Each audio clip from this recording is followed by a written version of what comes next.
Assalamualaikum warahmatullahi wabarakatuh. Kami dari kelompok Arifah Roi dengan NIM 001, Novia dengan NIM 0021, dan Iva Musdalifah dengan NIM 0053. Kami akan mempresentasikan tentang data warehouse perusahaan Traffic Light.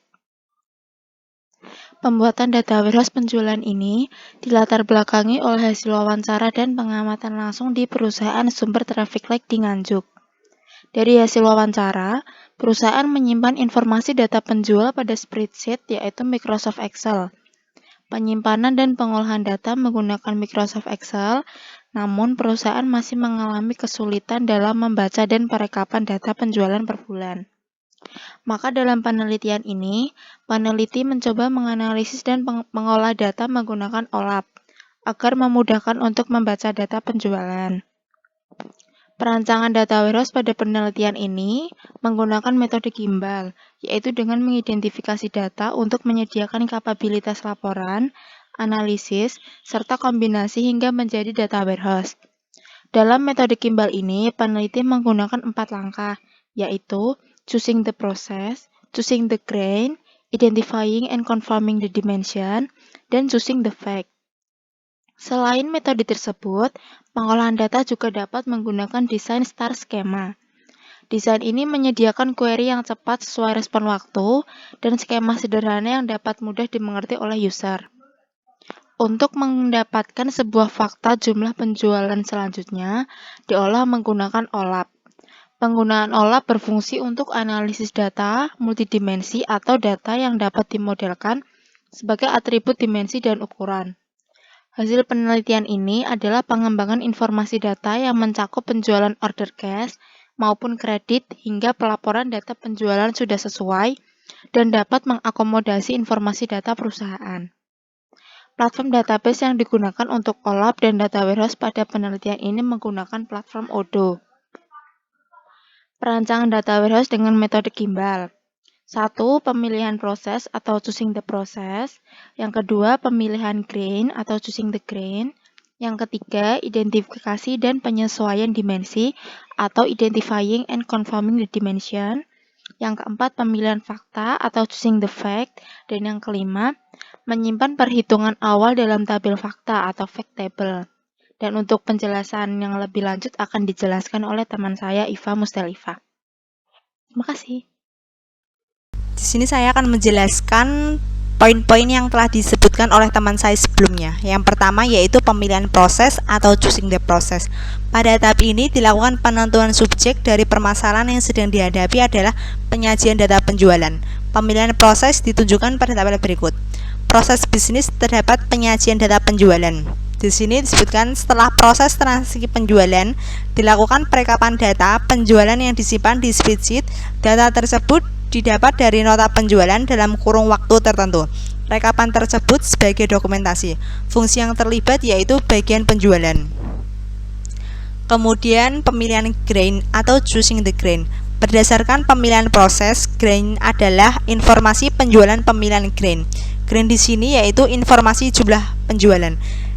Deskripsinya yaitu data penjualan akan dilihat per jenis barang, per customer, per order, dan per bulan. Proses bisnis yang terlibat yaitu penyajian data penjualan. Kemudian identifikasi dan penyesuaian dimensi. Berdasarkan pemilihan grain, identifikasi dan penyesuaian dimensi antara lain dimensi jenis barang, dimensi customer, dimensi order, dimensi waktu. Proses identifikasi dan penyesuaian dimensi. Berikut tabel-tabelnya. Tabel dimensi terdapat jenis barang, customer, order, dan waktu. Di sini jenis barang terdapat ID jenis barang, nama barang. Kemudian customer terdapat ID customer dan customer. Order terdapat ID order dan order barang. Waktu terdapat ID waktu dan bulan. Grain di sini yaitu informasi jumlah penjualan. Kemudian pemilihan fakta atau choosing the fact.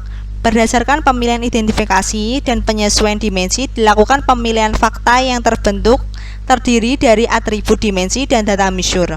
Fakta yang telah diidentifikasi akan ditampilkan dalam bentuk laporan, grafik, atau diagram. Tabel fakta terdapat fakta jumlah penjualan, Mendeskripsikan fakta penjualan merupakan kumpulan berbagai informasi tentang data penjualan yang dianalisis dari dimensi yang ada. Dimensi di sini yaitu dimensi jenis barang, dimensi customer, dimensi order, dan dimensi waktu. Kemudian menyimpan perhitungan awal dalam tabel fakta. Pada tahap ini dijelaskan perhitungan untuk menentukan measure atau nilai dalam tabel fakta dengan cara menghitung jumlah penjualan dari data yang ada. Jumlah transaksi yang dihitung dari banyaknya data yang masuk ke dalam tabel transaksi per bulan. Jumlah penjualan sama dengan count, dimensi barang, ID barang, dimensi customer, ID customer, dimensi order, ID order, dimensi waktu, dan ID waktu. Penjelasan berikutnya akan dijelaskan oleh teman saya Arif Asroi. Assalamualaikum, saya Arif Asroi. Saya akan melanjutkan presentasi teman saya yang barusan. Nah, jadi skema yang digunakan oleh peneliti adalah star skema seperti berikut. Yaitu ada dimensi order, dimensi customer, dimensi barang, dan dimensi waktu. Dan tabel faktanya adalah fact penjualan dengan measure jumlah penjualan.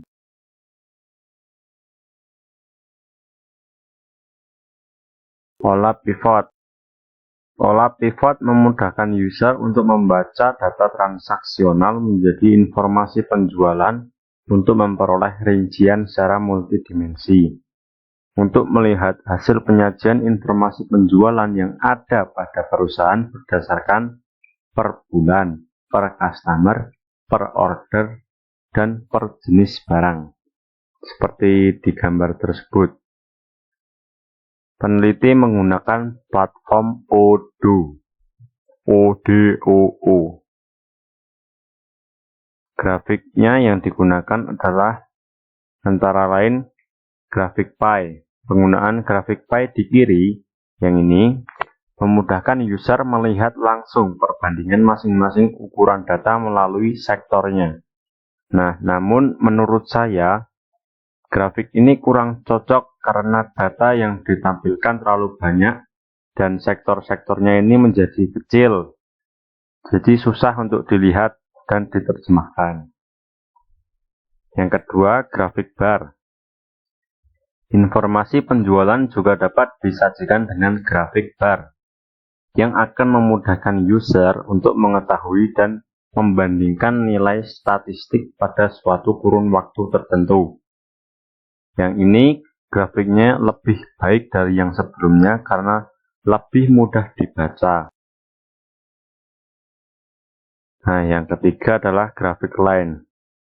Penyajian data yang berkesinambungan juga dapat disajikan dengan menggunakan grafik line. Dengan menggunakan grafik line, user dapat mengetahui secara langsung perkembangan data dari pola yang tergambar. Menurut saya ini yang paling efektif untuk melihat data time series. Pada umumnya, memang data time series digunakan grafik line atau grafik garis karena mudah untuk dilihat dan disimpulkan. Terima kasih. Presentasinya selesai di sini ya. Wassalamualaikum warahmatullahi wabarakatuh.